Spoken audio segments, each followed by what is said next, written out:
اعوذ باللہ من الشیطان الرجیم بسم اللہ الرحمن الرحیم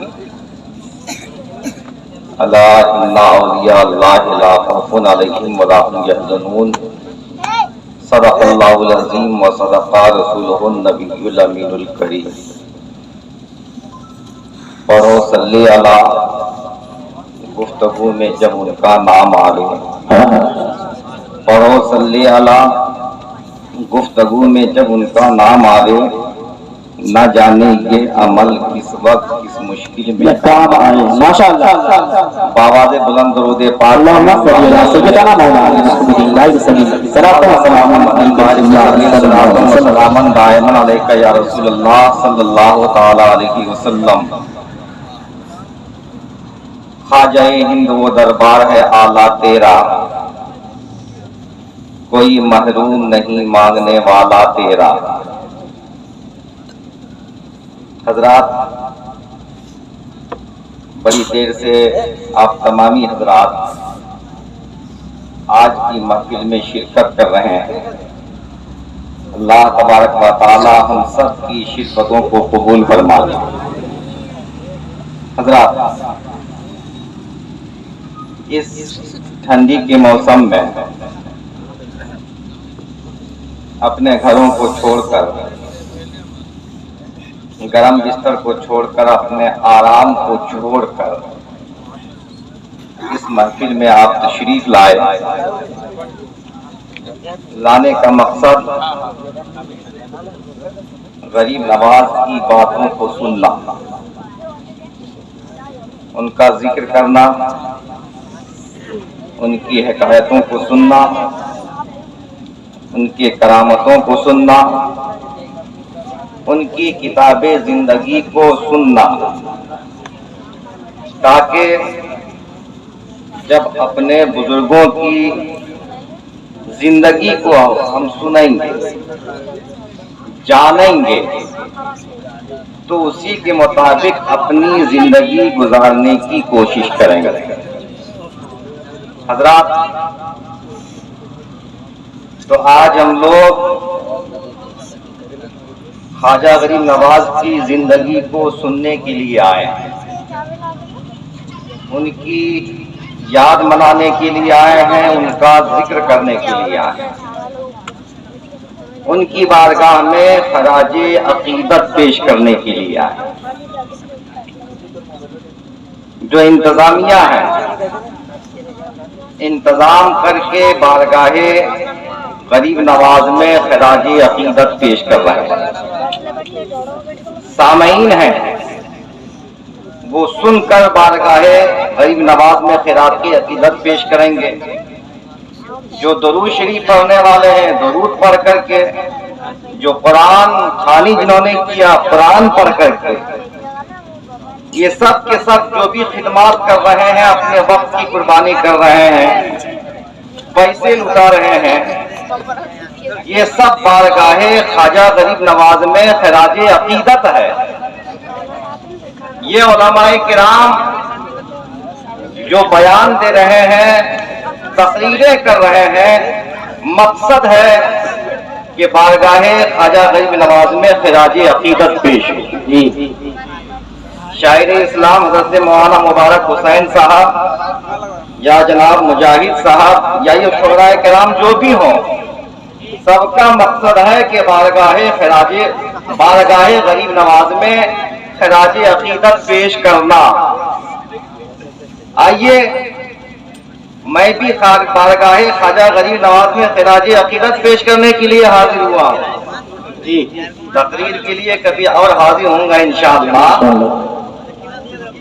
جس طرح سے اور بزرگان دین کی بارگاہ میں خراج عقیدت ہم پیش کرتے ہیں، غریب نواز کی بارگاہ میں پیش کرتے ہیں، علماء توجہ فرمائیں اور دعا کریں۔ ابر رحمت ان کی مرکت پر گوہر باری کرے، ابر رحمت ان کی مرکت پہ گوہر باری کرے۔ ذہن و دماغ پر آپ خواجہ غریب نواز کے روضے کو رکھیے، اور گویا کہ آپ دعا کر رہے ہیں اللہ تعالیٰ ان کے روضے پر رحمت برسائے۔ ابر رحمت ان کی مرکت پر گوہر باری کرے، حشر تک شان کریمی ناز برداری کرے، اور فنا کے بعد بھی باقی ہے شان رہبری تیری، خدا کی رحمتیں ہو اے امیر کارواں تجھ پر۔ حضرت خواجہ غریب نواز کی ذات کیسی ذات ہے، اللہ اکبر۔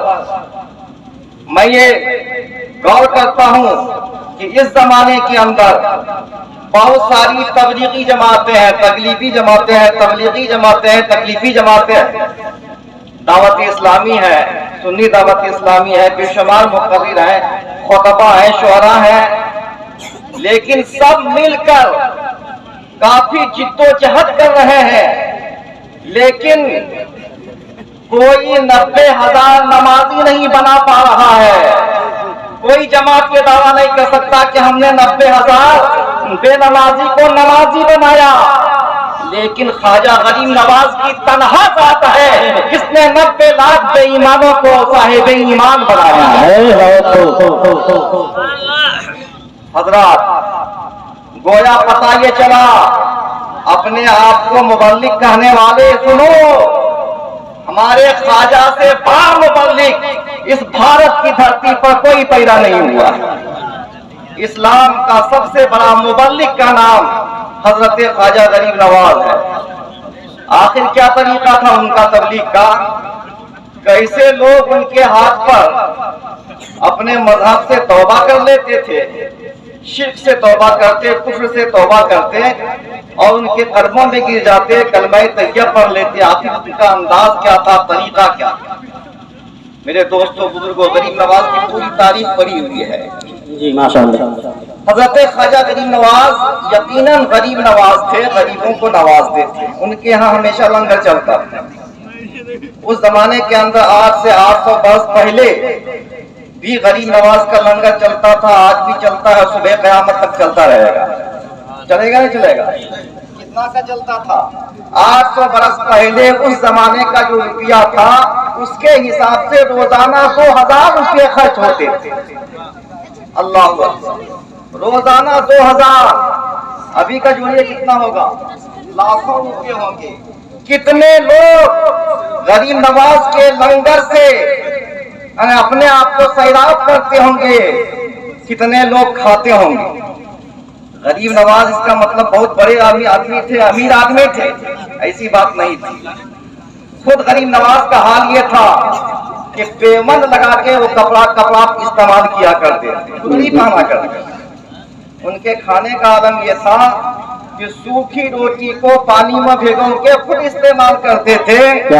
تاریخ کے اندر ہے کہ کبھی نہیں دیکھا گیا کہ غریب نواز کے دسترخوان پر روٹی کے ساتھ سالن بھی، لیکن ان کی دریا دلی غریب نوازی کا حال یہ تھا کہ 2000 روپے روزانہ ان کے مطبخ میں خرچ ہوتا تھا، لنگر میں خرچ ہوتا تھا۔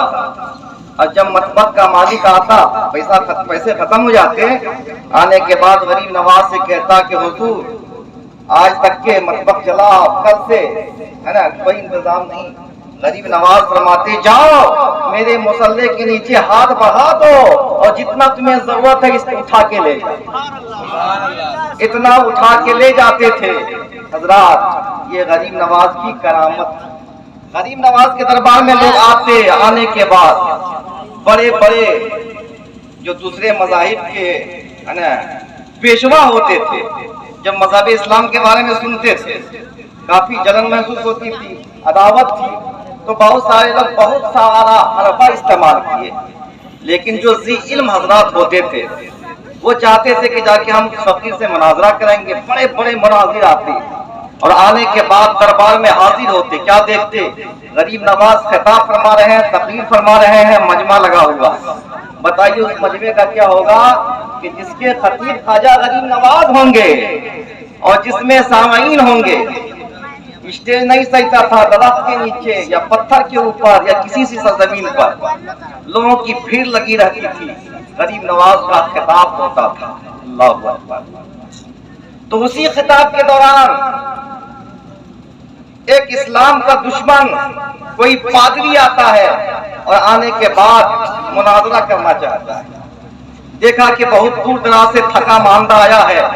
غریب نواز نے دیکھا کہ مسافر اترا ہے. سب سے پہلے اس کو بلاتے بلانے کے بعد کہتے ہیں کہ انسان سب سے پہلے تو اپنے ہاتھ پاؤں کو دھو لے, کھانا استعمال کر, کھانا کھا.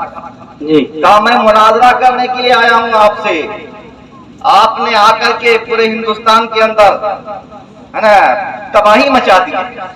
لوگ ہمارے مذہب کو چھوڑ رہے. مناظرہ کا مناظرہ کر لینا, جتنا چاہنا مناظرہ کرنا, دل کھول کر مناظرہ کرنا, لیکن سب سے پہلے کھانا تو کھا لو.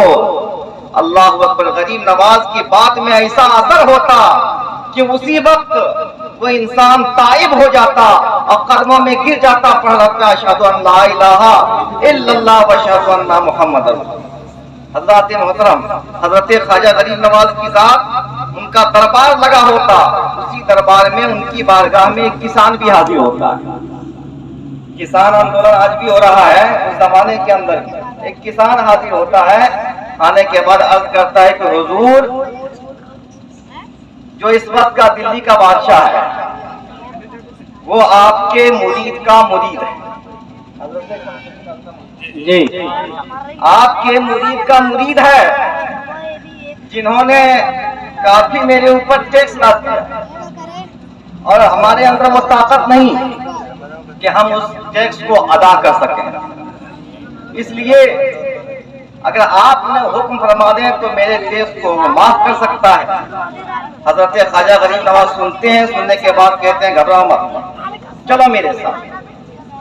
اب بتائیے, چلو میرے ساتھ. خود خواجہ غریب نواز چلتے ہیں, اس کسان کو تنہا لیتے ہیں, دونوں چلتے ہیں اور پیدل اجمیر کی دھرتی سے اور دہلی کے سرزمین پر پہنچتے ہیں. ان کا مرید حضرت بختیار کاکی کو جب معلوم ہوا تو استقبال کے لیے وہ بھی آئے, بادشاہ بھی آئے, اور آنے کے بعد ان کا استقبال کیا. کہا کہ حضور, اتنی زحمت فرمانا تھا آپ کو تو پہلے خبر فرما دیتے تاکہ ہم اچھے ڈھنگ سے استقبال کرتے. حضور فرمایا جائے کیا حکم ہے. کہا کہ تمہارے مرید نے, تمہارے بادشاہ نے اس پر کافی ٹیکس لاد دیا ہے, جس کی معافی تلافی کے لیے آیا ہوں. کہا حضور آنے کی کیا ضرورت ہے, ایک لیٹر لکھ دیتے, آپ ایک خط لکھ دیتے, تو لکھنے کے بعد وہ معاف بھی ہو جاتا اور کئی گاؤں ان کے جاگیر میں دے دیا جاتا. میرے دوستوں, حضرت خواجہ غریب نواز نے کہا یہ سب کچھ ہو جاتا, میں تسلیم کرتا ہوں, لیکن ساتھ میں آنے کا مقصد یہ ہوتا ہے, مقصد یہ تھا کہ اس انسان کی دلجوئی ہو, اس انسان کی دلجوئی کے لیے میں آیا. تو غریب نواز کی وہ ذات تھی جو لوگوں کے دلوں کو جیتا کرتے تھے. حضرات, جو دل کو جیتتے وہی دل کو جیتتا ہے.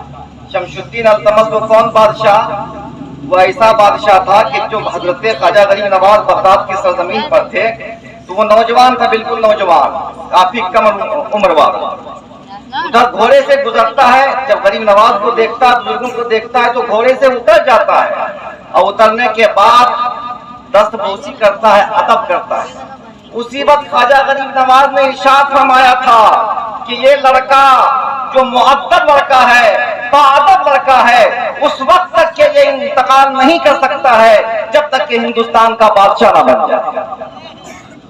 یہ پیشن وہی تھی خواجہ غریب نواز کی, اور وہی ان کا وہاں بادشاہ بنا. خواجہ غریب نواز خود فرماتے ہیں کہ بڑوں کا ادب کیا کرو, بڑوں کا ادب کیا کرو چاہے جو بھی بڑے ہیں. اور غریب نواز صرف اتنا نہیں کہتے ہیں کہ بڑوں کا ادب کرو, بلکہ کہتے ہیں کہ جو کچھ بھی اللہ نے ہم کو عطا فرمایا ہے یہ بڑوں کی ادب کی وجہ سے اللہ نے ہمیں دیا. وہ فرماتے ہیں کہ قندوق, یہ جہاں پہ ان کا مکان تھا, سنجر کی دھرتی پر وراثت میں ان کو ایک باغ ملا تھا جس کی باغبانی کرتے تھے, پھلوں کو بیچتے تھے, کافی مالداری تھی, کافی خوشحالی تھی. اسی درمیان ایک فقیر اس محلے کے اندر گزرتے ہیں جن کا نام تھا حضرت ابراہیم قندوزی. تو آج بھی دیکھتے ہیں کہ جب کوئی فقیر کہیں سے گزرے تو بچے جو شریر بچے ہوتے ہیں اس پر لاٹیاں برساتے ہیں، پتھر مارتے ہیں اور اس کے پیچھے پیچھے ہنستے ہیں اور پاگل پاگل کہتے ہیں وغیرہ وغیرہ، اس کا مذاق اڑاتے ہیں۔ یہاں تک کہ بچوں نے اس فقیر کو مار مار کے لہو لہان کر دیا تھا۔ غریب نواز نے دیکھا ان کو نہیں رہا گیا اور اس فقیر کو ادب کے ساتھ اس کے ہاتھ کو پکڑتے ہیں، اپنے باغ کے اندر بیٹھاتے ہیں اور بیٹھانے کے بعد اس فقیر کا ادب کرتے ہیں اور کہتے ہیں کہ حضور بچوں نے آپ کو کافی تکلیف دیا ہے، اس لیے حضور ان خوشوں کے انگور کے خوشوں کو آپ تناول فرمائیں۔ حضرت خواجہ غریب نواز ان انگور کے خوشے کے چند انگور کو کھاتے ہیں اور کھانے کے بعد پھر حضرت غریب نواز سے کہتے ہیں معین الدین تم نے انگور ہمیں کھلائے ہیں لیکن چند چیزیں میں بھی تم کو کھلاتا ہوں۔ اپنی جھولی سے وہ کھلی نکالتے ہیں اور نکالنے کے بعد حضرت خواجہ غریب نواز کے منہ میں دیتے ہیں۔ جو ہی خواجہ غریب نواز کھاتے ہیں دل کی دنیا بدل جاتی ہے۔ پتا کیا چلا، معلوم کیا ہوا کہ خواجہ غریب نواز نے یہ ہمیں پیغام دیا ہے کہ ہمیشہ بڑوں کا ادب کرنا چاہیے۔ وآخر دعوانا السلام علیکم۔